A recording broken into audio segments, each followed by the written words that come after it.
നെല്ലി ഗ്രാമപഞ്ചായത്ത് പ്രസിഡന്റ് ശ്രീ ബാലകൃഷ്ണൻ നമ്മോടൊപ്പം ഉണ്ട്. ഷിബു, ശ്രീ ബാലകൃഷ്ണൻ കേൾക്കാമോ? പറഞ്ഞോളൂ. ഇപ്പോഴത്തെ സാഹചര്യം എങ്ങനെയാണ്? ഈ കുങ്കിയാനകളും മറ്റ് സംവിധാനങ്ങളും ഒക്കെ പക്ഷേ സിഗ്നലുകൾ ലഭിക്കാത്തൊരു സാഹചര്യം ഉണ്ടെന്നൊക്കെയാണ് അറിയുന്നത്. എന്താണ് താങ്കൾക്ക് ഔദ്യോഗികമായി നൽകാനുള്ള വിവരങ്ങൾ?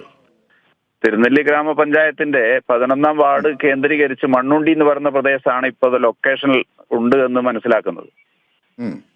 അവിടെ ഫോറസ്റ്റിലെ വരുന്ന ഉദ്യോഗസ്ഥരും അതുപോലെ തന്നെ ബാവലിയിലെ കുങ്കിയാനകൾ അടക്കമുള്ള എല്ലാ സന്നാഹങ്ങളും ഒരുക്കിയിട്ട് ഇതിനെ നമുക്ക് അവിടെ നിന്ന് മാറി റീലൊക്കേറ്റ് ചെയ്താൽ മാത്രമേ നമുക്ക് അതിനെ മയക്കുവെടി വെച്ച് പിടിക്കാൻ പറ്റുന്ന ഒരു സാഹചര്യം ഉള്ളൂ എന്നാണ് ഫോറസ്റ്റ് ഡിപ്പാർട്ട്മെന്റിൽ നിന്ന് നമുക്ക് മനസ്സിലാകുന്നത്.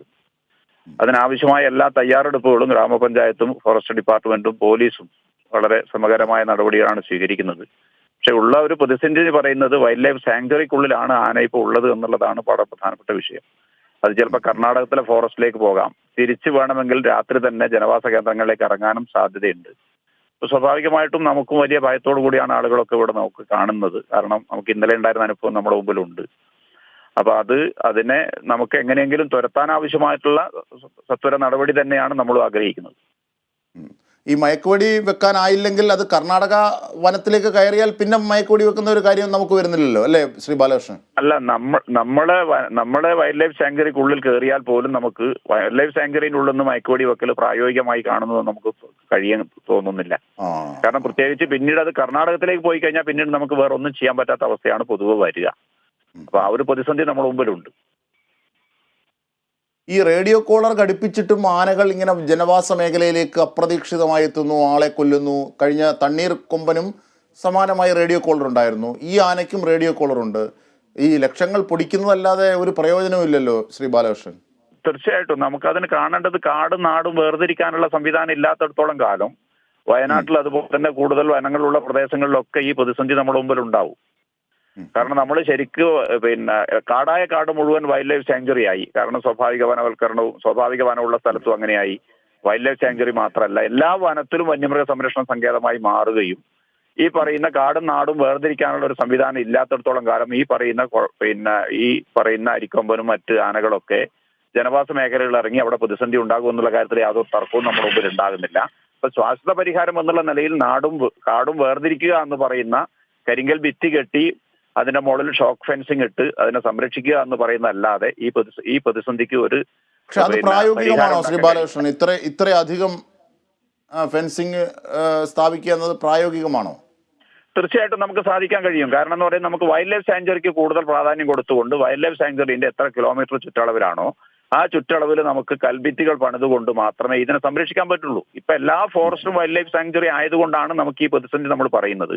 വയനാട്ടിലെ ഇപ്പൊ നമുക്കറിയാം മുത്തങ്ങ ആയാലും ശരി, അതുപോലെ തന്നെ തോൽപ്പെട്ടി ആയാലും ശരി, വൈൽഡ് ലൈഫ് സാങ്ച്വറിയിൽ അതിന്റെ ആ പറയുന്ന ഏരിയയിൽ പൂർണ്ണമായി നമുക്ക് ഈ പറയുന്ന ഒരു വർഷം ഒരു 10 കിലോമീറ്റർ മാത്രം ചെയ്താൽ മതി. ഒരു 5-10 വർഷം കൊണ്ട് നമുക്ക് പൂർണ്ണമായും ഇത് മാറ്റിയെടുക്കാൻ കഴിയും. അതുപോലെ തന്നെ ഫോറസ്റ്റിന്റെ ഉള്ളിലുള്ള കോളനികളായാലും ശരി, ജനവാസ മേഖലകളായാലും ശരി, റീലൊക്കേറ്റ് ചെയ്യാൻ ആവശ്യമായിട്ടുള്ള സംവിധാനവും കൂടി ആലോചിച്ചുകൊണ്ട് ഫലപ്രദമായ രീതിയിൽ ഇടപെട്ട് കഴിഞ്ഞാൽ മാത്രമേ ഈ പ്രശ്നത്തിന് പരിഹാരം ഉണ്ടാക്കാൻ കഴിയുള്ളൂ. അതാണ് നമ്മൾ വിശ്വസിക്കുന്നത്. അതാണ് ഈ വന്യമൃഗ ജനസംഘർഷ ലഘൂകരണ സമിതികളൊക്കെ ഉണ്ടല്ലോ, അതിൻ്റെയൊക്കെ പ്രവൃത്തികളെ പഞ്ചായത്ത് വല്ലാതെ പ്രോത്സാഹിപ്പിക്കുകയും ചെയ്യുന്നുണ്ട്. പക്ഷെ എന്നിട്ടും ഫലമില്ല എന്നൊരു പരാതിയുണ്ട്. അല്ല, സ്വാഭാവികമായിട്ടും നമുക്കറിയാം നമ്മളെ ജനജാഗ്രതാ സമിതി പോലുള്ള സമിതികൾ പഞ്ചായത്ത് തലത്തിലൊക്കെ ഉണ്ട്. പക്ഷെ നമുക്കറിയാലോ ഫോറസ്റ്റ് ഡിപ്പാർട്ട്മെന്റിലെ താഴേക്കടയിലുള്ള ഉദ്യോഗസ്ഥർ മാത്രം വിചാരിച്ചാലൊന്നും ഈ പ്രശ്നം പരിഹരിക്കാൻ പറ്റില്ല. ഇത് കേന്ദ്ര സംസ്ഥാന ഗവൺമെന്റുകളുടെ നല്ല ഇനിഷ്യേറ്റീവ് എടുത്തുകൊണ്ട് മാത്രമേ നമുക്ക് ഈ പ്രശ്നം പരിഹരിക്കപ്പെടാൻ വേണ്ടി കഴിയുള്ളൂ. ഈ ആനകൾക്കും മറ്റുള്ളവർക്കും ഭക്ഷണം ലഭിക്കാത്തത് കൊണ്ടാണ് ഈ നാട്ടിലേക്ക് ഇറങ്ങേണ്ടി വരുന്നത്. താങ്കൾ പറഞ്ഞത് വളരെ പ്രധാനപ്പെട്ട കാര്യമാണ്. കാരണം ഈ കാടിനെയും നാടിനെയും വേർതിരിക്കുന്ന തരത്തിൽ ഒരു ഒബ്സ്റ്റക്കിൾ തീർക്കുക എന്നുള്ളത്, തടസ്സമുണ്ടാക്കുക, അതൊരു നല്ല നിർദ്ദേശമാണ്. പക്ഷേ ഈ കാടിനുള്ളിൽ ഇതിനുള്ള ഭക്ഷണങ്ങൾ, പുല്ല് ഒക്കെ, കരിമ്പ് ഇതൊക്കെ നടുക എന്ന് അത് പ്രായോഗികമാണോ? അത് നിങ്ങൾ പറഞ്ഞത് വളരെ പ്രധാനപ്പെട്ടതാണ്. കാരണം നമുക്കറിയാം നമ്മളെ വളരെ കൂടുതലായി വന്യമൃഗങ്ങൾ പുറത്തേക്ക് ഇറങ്ങുന്നതിന്റെ പ്രധാനപ്പെട്ട കാരണം കാടിന്റെ ആവാസ വ്യവസ്ഥ പൂർണ്ണമായി നശിച്ചുപോയി. കാരണം കാട്ടിലെന്ന് പറയുന്നത് കൃത്രിമ വനവൽക്കരണമായിട്ടുള്ള തേക്ക്, യൂക്കാലി, അക്കേഷ്യ, ഇപ്പം ഏറ്റവും വലിയ ഒരു കുഴപ്പമുണ്ടായി നിൽക്കുന്ന ഒരു സാധനം എന്ന് പറയുന്നത് മഞ്ഞക്കൊന്നയും കൂടിയാണ്. അപ്പം ഇത് കാട്ടിലെ ആവാസ വ്യവസ്ഥക്ക് വലിയ തകിടം മറിക്കുകയും അവിടെ ആനകൾക്കോ മറ്റു മൃഗങ്ങൾക്കോ അതിൽ പിന്നെ നിൽക്കാൻ ആവശ്യമായിട്ടുള്ള ഒരു ഇടം അതിലില്ലാതിരിക്കുകയും കുടിവെള്ളവും അതുപോലെ തന്നെ അതിനാവശ്യമായ തീറ്റയില്ലാത്തിടത്തോളം കാലം പുറത്ത് പച്ചപ്പുള്ള സമയത്ത് അത് പുറത്തേക്ക് ഇറങ്ങാൻ നിർബന്ധിക്കപ്പെടും.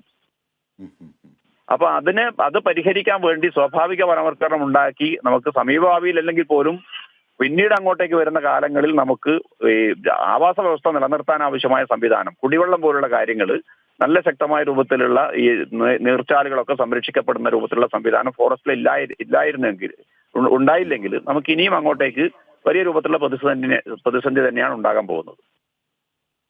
ഇപ്പോൾ ഈ പ്രതിപക്ഷമൊക്കെ വല്ലാത്ത വിധത്തിൽ ഇത് രാഷ്ട്രീയവൽക്കരിക്കുകയും ഒക്കെ വനമന്ത്രിയുടെ രാജിയൊക്കെ ആവശ്യപ്പെടുന്ന ഒരു സാഹചര്യമുണ്ട് ശ്രീ ബാലകൃഷ്ണൻ.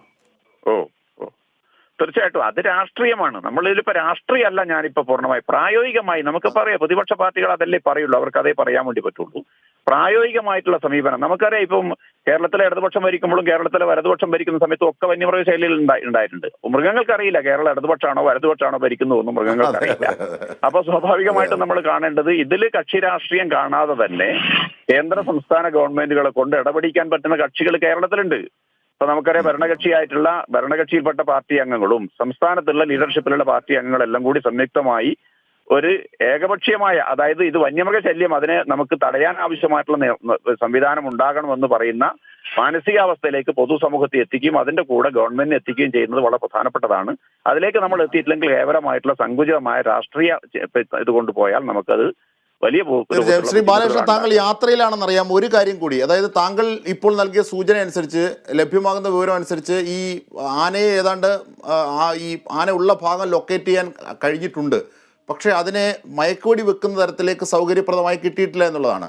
അതൊരു പക്ഷേ വനമേഖലയിലേക്ക്, ഉൾവന മേഖലകളിലേക്ക് കയറിപ്പോയാൽ പിന്നീട് മയക്കുവെടി വെക്കാൻ ബുദ്ധിമുട്ടാകുമെന്നും താങ്കൾ സൂചിപ്പിച്ചു.